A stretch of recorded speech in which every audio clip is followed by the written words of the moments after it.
Fala, grande investidor, aqui é o Luan da Filosofia de Investimentos e é claro, seja muito bem-vindo para mais um vídeo. E hoje nós vamos falar desse livro aqui, a Fórmula Mágica ou a Magic Fórmula, como você queira chamar. E o nome do autor é Joel Greenblatt, acho que é assim que se pronuncia, Joel Greenblatt, um negócio assim. Vamos fazer um resumão desse livro que eu achei muito interessante ele. E vamos também, no final desse vídeo, eu vou dar um insight que eu tive, vou fazer um resumão pleno aqui desse livro aqui. E vai ser muito bacana, né? Caso você queira ler esse livro, eu vou deixar aqui na descrição do vídeo, tá? Para você dar uma lida, para você ter os seus insights também e poder comentar alguma coisa aqui no vídeo, o que você achou, quais insights você teve. Isso é muito importante. Então, depois da nossa vinheta, vamos começar.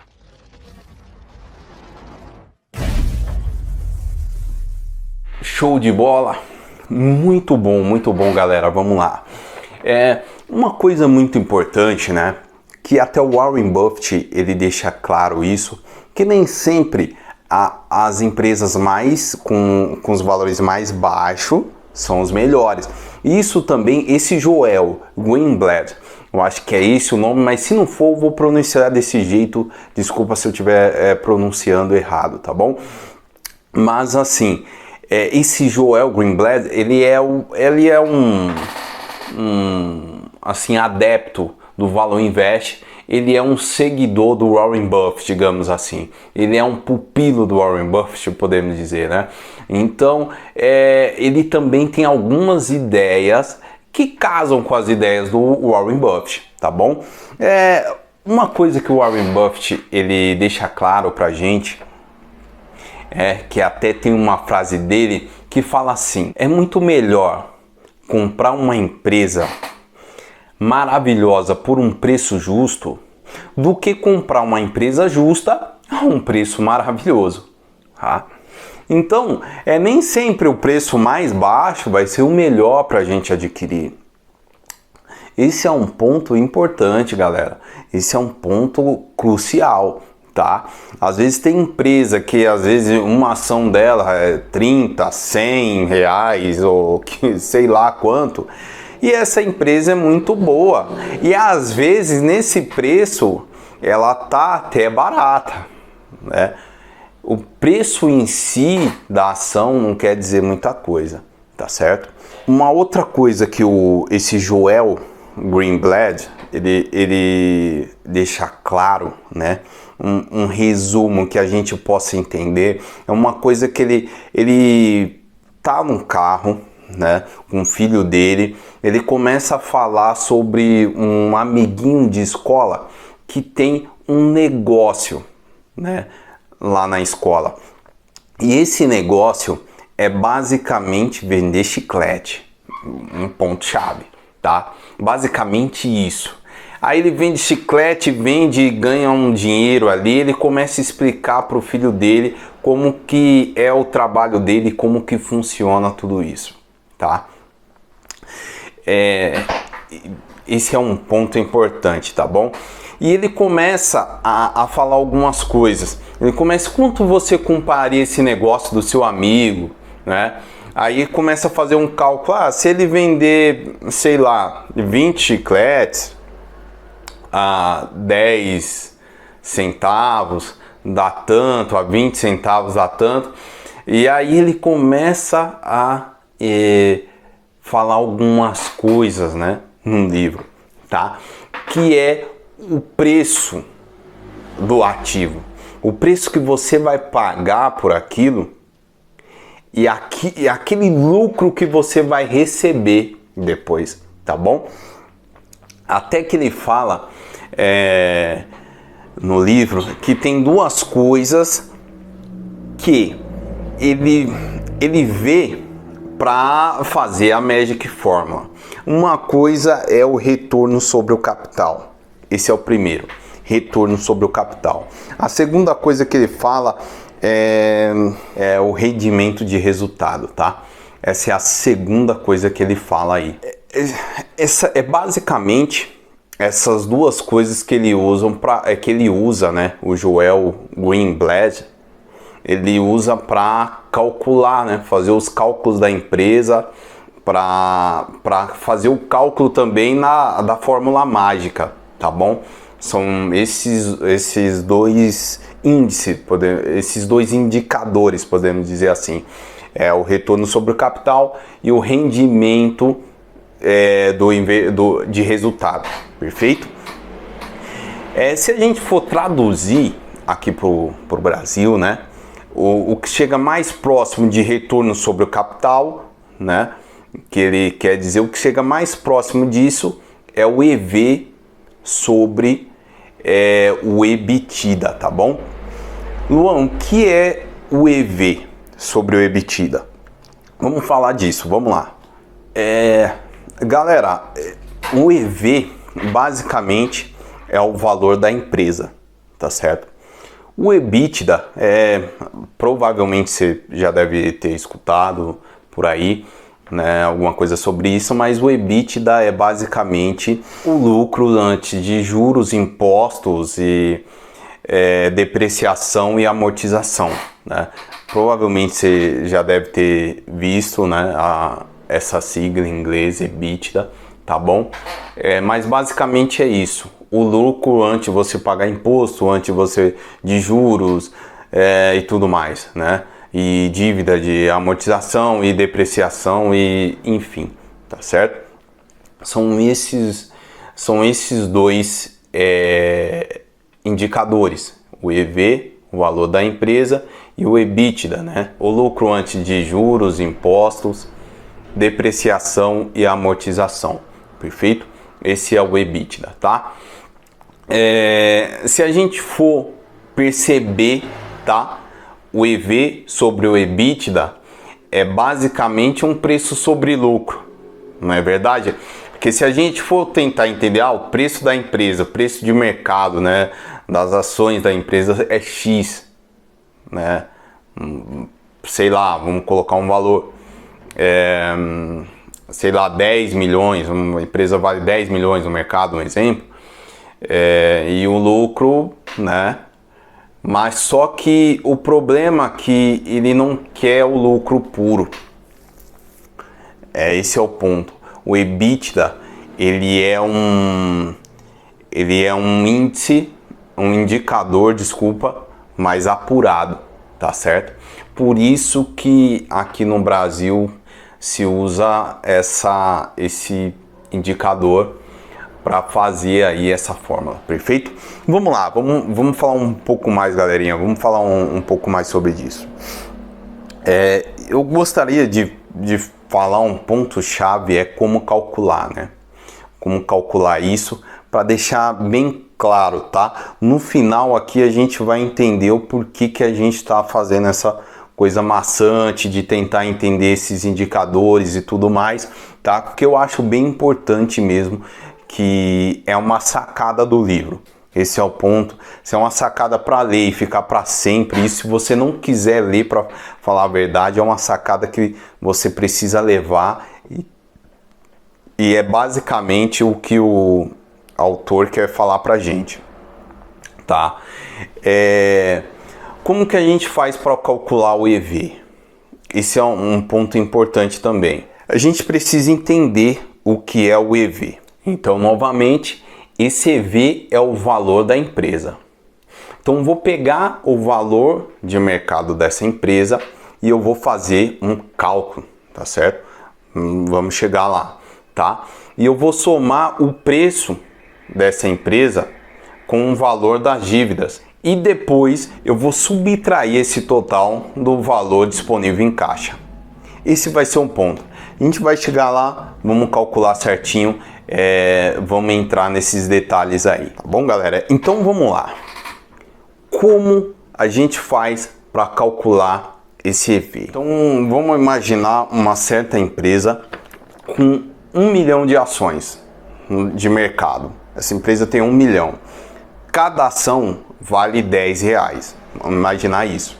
Então, se a gente tem 1 milhão de ações a R$ 10 vai dar 10 milhões, tá? O valor dessa empresa de mercado é 10 milhões de reais, ok?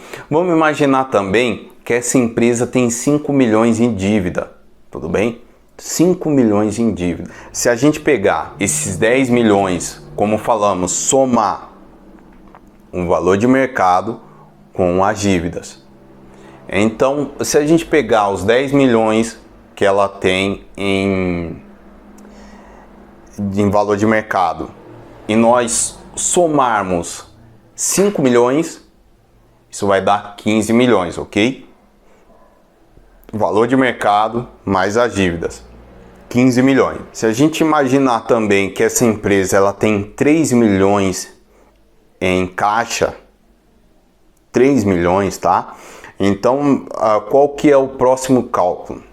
Pegar esses 15 milhões, que foi o valor de mercado mais as dívidas, subtrair pelo caixa dela.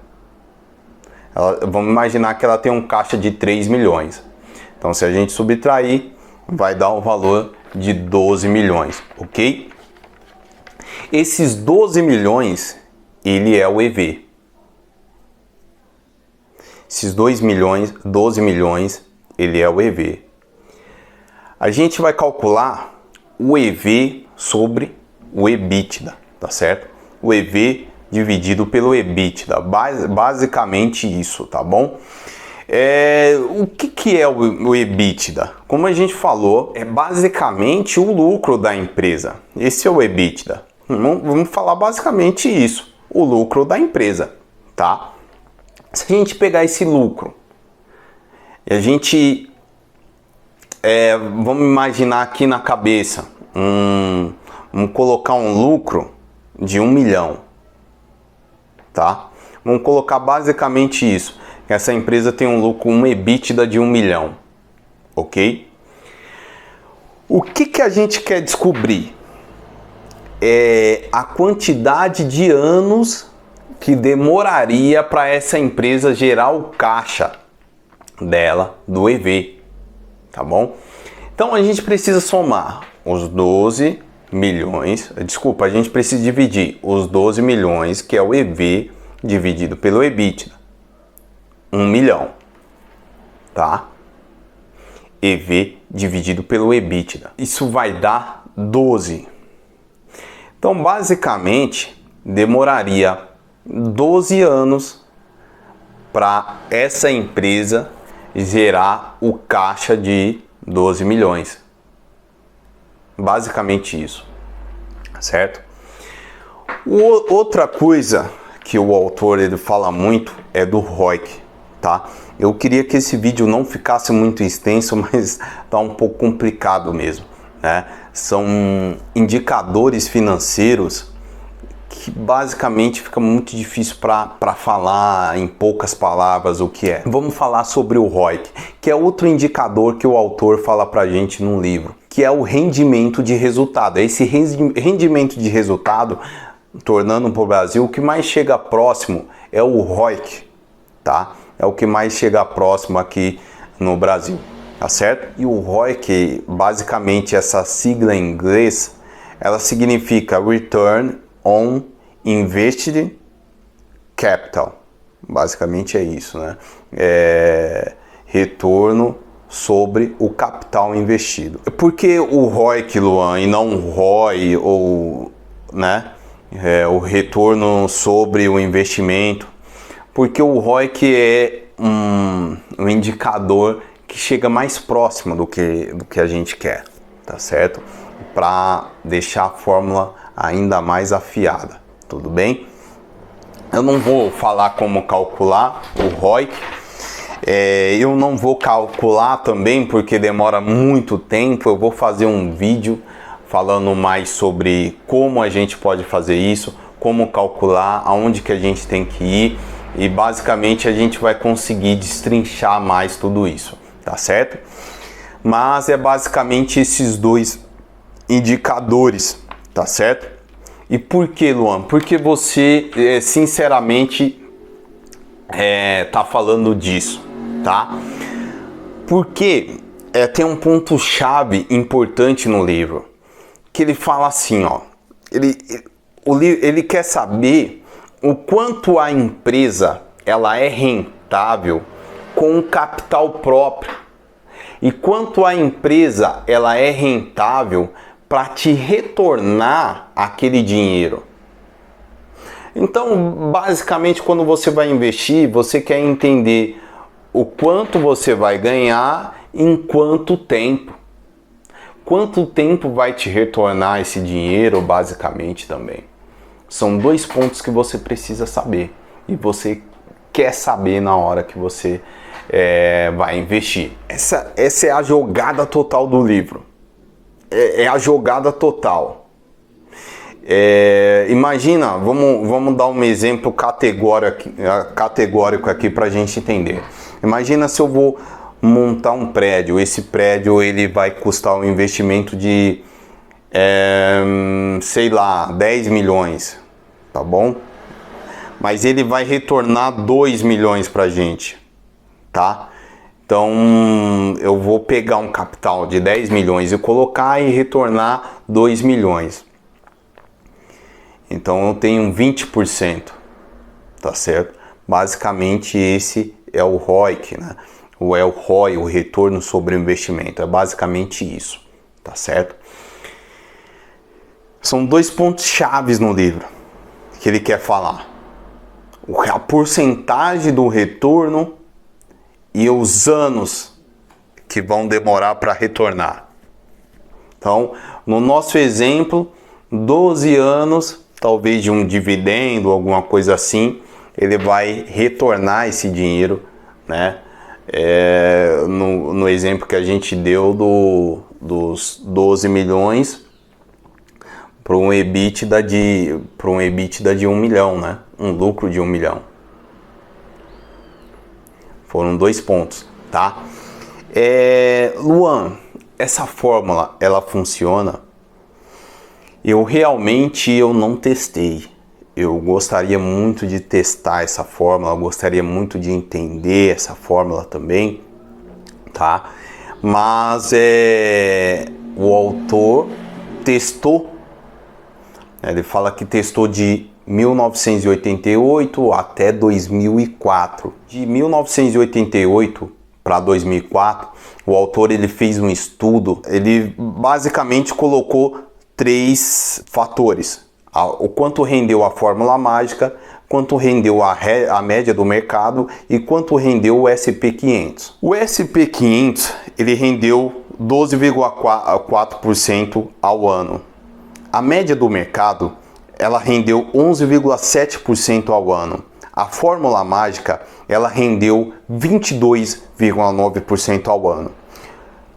Se nós tivéssemos, vamos imaginar aqui na nossa cabeça, vamos fazer um cálculo específico aqui. Se nós tivéssemos deixado 10 mil reais em 88 e ficado até 2004, né? Vamos entender o quanto foi.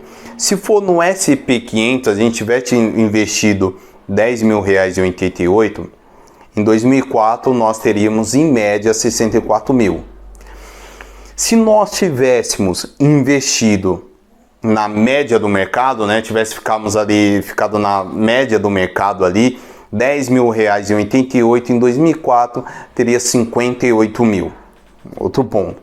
Na fórmula mágica, se nós tivéssemos investido em 88 10 mil reais, em 2004 teríamos retornado 270 mil reais. São esses 2 pontos. Esses 3 pontos, para falar a verdade. Foi isso que aconteceu. Aí o autor nos deixa esses 3 pontos aí, tá? Do estudo dele, tá bom? Eu gostaria muito, como eu falei, de testar essa fórmula. Vou tentar fazer um vídeo, alguma coisa aqui, testando esse raciocínio do autor. Ele fala assim, mas tá muito bom para ser verdade, né? 270 mil em média aí seria o retorno da fórmula mágica. O SP500 seria 64 mil. É gritante a diferença. É mais de 4 vezes o valor. E para a média do mercado, 58 mil aí. É. Então, por que o autor fala, né? Uma coisa que você não pode entender ou não esteja entendendo é por quê, né? Porque se é tão bom, porque todo mundo não investe nisso, todo mundo não esteja ganhando dinheiro com isso, por quê, né? Não está todo mundo rico aí investindo na fórmula mágica. A grande questão que ele fala que é a do senhor mercado, né? Que é a questão do Warren Buffett, de investir e tal, e né, a questão do lunático, né, de o mercado tá caindo, então vamos vender tudo, o mercado tá subindo, então vamos comprar tudo. Esse senhor mercado é um lunático e fica na sua cabeça ali, fazendo né, aquela vou vender tudo agora, vai tudo desmoronar. Não, agora tá todo mundo ficando rico no mercado de ações, então vou comprar tudo, vou comprar doidado. E esse é um ponto, tá? Porque é difícil você manter uma estratégia durante muito tempo. Eu falo isso porque é o que eu faço e é muito difícil mesmo. É muito difícil você tá perdendo ali e as pessoas no mercado, o índice tá indo maior do que você, tá ganhando mais dinheiro do que você. Se eu tivesse investido no índice, eu estaria ganhando mais dinheiro do que na estratégia agora, porque são várias estratégias, né, meu amigo? Não é só a Magic Fórmula, são várias estratégias, cada um tem a sua, cada um tem o seu ponto ali. E nesse ponto, o autor ele fala é muito difícil você manter essa estratégia. E por isso chega uma hora que no começo você vai perdendo dinheiro, vai perdendo, mas chega uma hora que você vai ganhando, vai subindo, vai superando a média do mercado 3, 4, 5, 10 vezes, né? Às vezes o mercado ele cai, dá menos 2, né, por cento, menos 10, menos 30%, e você dá no mesmo ano mais 30, mais 20, mais 10, então você acaba superando em muito o mercado. E é isso, tá? É como qualquer outra estratégia, difícil de ser seguida. Quando você não tem uma rentabilidade boa no começo, às vezes você desiste da estratégia, ela fica batendo em você, o senhor mercado, como o autor diz, fica batendo ali em você, fica a milhão ali, sua cabeça fica a milhão, você acaba vendendo tudo nas baixas que tem no mercado, ou você acaba comprando um preço muito, né, grande. Você fala, tá bom, já vou comprar mais, ou já tá bom de ganhar, então essa estratégia talvez não vai durar daqui a um tempo, aí você vende as ações. Então são esses pontos, essa dificuldade que o autor fala no livro aí, que eu achei interessante. Eu queria pontuar, né, essas duas coisas e falar a moral da história de tudo, tá bom? Chegando aqui no final aqui, tentei ao máximo que o vídeo fosse bem curto, mas infelizmente é muita coisa para falar aí. A moral da história do livro: quanto a empresa fazer mais com menos, mais dinheiro com menos dinheiro. Fazer mais com menos. Essa é a moral, tá? Eu vou colocar um ponto onde eu sei algumas coisas, que é o ramo de construção civil, até pela minha formação e tal, e trabalhando na área, e empresa na área e tudo. Eu vejo que a construção civil, você precisa desprender muito dinheiro para ter uma rentabilidade pequena. Uma margem é pouca. Às vezes você coloca uns 10 milhões para ter uma rentabilidade de 1, 2 milhões. Claro, 20%, beleza, tudo bem. Eu estou tendo 20% de rentabilidade. Ou vamos colocar que você 10%, 1 milhão. Às vezes a gente pensa, tudo bem, 1 milhão, muito dinheiro. Porém, você dispersa muito dinheiro seu de investidor e de fornecedor e de não sei o que, talvez o banco, você alavanca a empresa e você acaba subindo muito tudo isso. O que é fazer mais com menos na empresa, né? É você, às vezes, eu estou vendendo um hot dog. Para eu fazer um hot dog legal, custa R$3. Eu vendo ele por 6. Eu tenho uma margem de 100% em cima. É interessante, talvez. Né? Mas por que eu não chego no 1.000.000, então? Talvez é questão de distribuição do produto.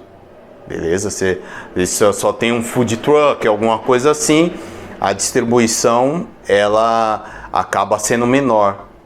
Precisa de uma distribuição maior para você chegar no 1.000.000. Mas você tem uma rentabilidade muito boa. De 100%, sei lá, tirando algumas coisas aí, né, aluguel, tal, não sei o que, aquela jogada que a gente falou do EBITDA, né? Se a gente tirar algumas coisas, talvez essa nossa rentabilidade, ela diminua também, 80, né, eu tô pagando food truck, tô pagando funcionário aqui, ali, enfim, né, acaba diminuindo. Mas é só um raciocínio aí pra gente ter. Tem negócios que tem que empregar muito dinheiro. Como eu estava falando recentemente uma vez com uma pessoa, eu estava falando, você fazer uma academia, por exemplo, é um negócio que você demanda muito dinheiro. Você dispersa muito dinheiro, né? Você vai gastar com maquinário, com aluguel e tudo mais, né? Maquinário de academia não é barato. Tinha um colega meu, era dono de academia e até hoje, se eu não me engano, ele tá faliu a academia, ele está devendo os aparelhos, né, que é caro, mais de R$500.000 para lá, gastando com aparelho de academia na época, né?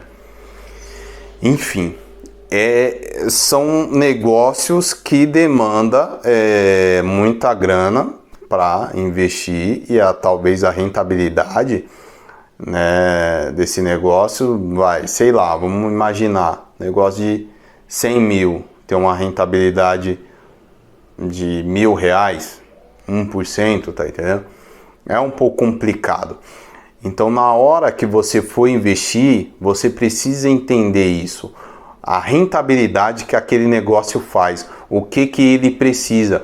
Uma coisa que o Warren Buffett, quando foi investir na Geico, né, a empresa de seguros, ele falou assim, basicamente a Geico, o que a Geico precisava era um escritório, né, e até as cartas que mandavam ia mudar aquilo. Ela tinha um gasto com papel, mandar as cartas que, né, eu não lembro se é para pagamento do seguro e tudo mais, mas era alguma coisa desse tipo. Era basicamente com os funcionários que trabalhavam no escritório. Basicamente era essa a despesa que a Geico tinha. Outro ponto interessante, por isso que ele fez tanto dinheiro também com essa empresa. Ele tinha essa visão, fazer mais com menos, ter o mínimo de gasto possível. Quando você diminui os gastos, diminui as despesas, você pode ver a dívida entra também no EV. Então o valor de mercado mais a dívida entra também. São esses pontos. Quanto mais você diminuir essa dívida, mais você vai alavancar os resultados dessa empresa, mais essa empresa vai melhorar no balanço dela. São esses pontos que você precisa entender e estar ciente. Por isso o ramo de construção civil é muito complicado também. Além de ser cíclico, é um ramo que ele demanda muito dinheiro, né? Ele pega muito essa grana. E a rentabilidade, às vezes, não é uma esperada. E quando muitas vezes aconteceu de eu ver pessoas fazerem prédio, fazerem construção, alguma coisa assim, e ter margem negativa, tá bom? O cara fez e perdeu dinheiro, simplesmente isso, né? Porque às vezes você tem um lucro de 1 milhão, como a gente falou, mas você precisa gastar, deu um probleminha ali estrutural, você precisa gastar mais 200 mil em estrutura, né? Aí você já tem 800 mil, mas deu um problema hidráulico, você precisa gastar mais 100 mil na hidráulica, você precisa comprar uma bomba de sei lá o que, mais 10 mil, assim vai indo. Como a sua margem é pequena, talvez fique um pouco difícil. Mas às vezes você compra uma porta X, não deu certo, você tem que trocar todas as portas do prédio. E aí? Aí já é outro valor. Então esse é o problema. Esse é o problema, tá bom? É bom procurar negócios onde você consiga fazer muito mais com cada vez menos dinheiro empregado ali para fazer, tá bom?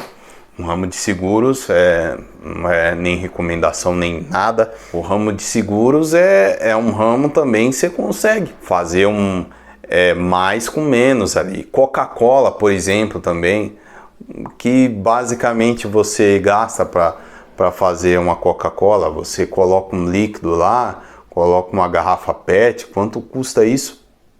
Aí você vamos dar um exemplo, R$1. Vamos colocar em reais mesmo para facilitar. É R$1 para fazer uma Coca-Cola de 2 litros. Aí vamos colocar que hoje, eu não sei, mas vamos colocar que tá R$8 uma Coca-Cola. Então você gastou R$1 para fazer, digamos assim, né? E você vende a 8, vamos dar um exemplo, né? Então você está ganhando 8 vezes aí. Eu estou dando um exemplo básico, mas para a gente entender que realmente é o que o Warren Buffett faz. Ele vê isso também, né? Ele vê isso também. Essa questão do quanto custa para fazer, qual que é, ou por exemplo a Apple também. O que é a Apple? O que eles fazem no iPhone? O valor agregado disso. É muito, muito importante isso também. Porque talvez seja, sei lá, custa R$500 para fazer um iPhone. Eu vou dar um exemplo. E eles vendem 8, 10 mil um iPhone aqui, lançamento. Eu estou dando um exemplo, eu não sei, né? Mas qual é o valor agregado aí para fazer? Será se o Warren Buffett também está pensando nisso e tal? Então são esses pontos, tá bom? Galerinha, eu vou pedir desculpa também pelo extenso, né? Pelo vídeo extenso. Mas é isso, eu quero destrinchar tudo, quero destrinchar esse livro aí, né? Que é muito importante, foi muito bacana aí a leitura dele. E vamos falar um pouco também depois como que a gente faz para calcular essa essa Magic Fórmula, como que ele fala no livro, quais são os pontos, tá bom? Então é isso. Um grande abraço e até a próxima. Tchau, tchau.